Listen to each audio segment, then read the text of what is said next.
சங்கீதம் 2வது அதிகாரம்.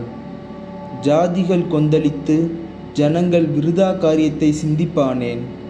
கர்த்தருக்கு விரோதமாகவும் அவர் அபிஷேகம் பண்ணினவருக்கு விரோதமாகவும் பூமியின் ராஜாக்கள் எழும்பி நின்று அதிகாரிகள் ஏகமாய் ஆலோசனை பண்ணி அவர்கள் கட்டுக்களை அறுத்து அவர்கள் கயிறுகளை நம்மை விட்டு எரிந்து போடுவோம் என்கிறார்கள்.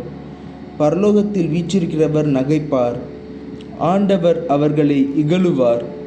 அப்போது அவர் தமது கோபத்திலே அவர்களோடே பேசி தமது உக்கிரத்திலே அவர்களை கலங்க பண்ணுவார்.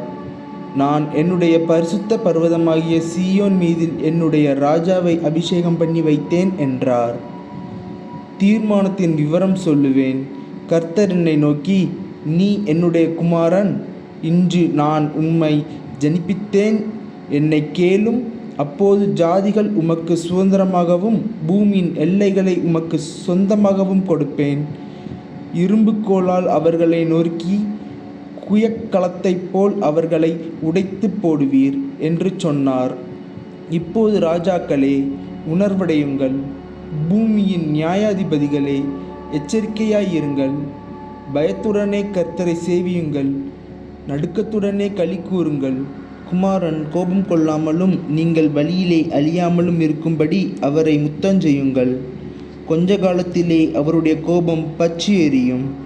அவரை அண்டிக் கொள்கிற யாவரும் பாக்கியவான்கள்.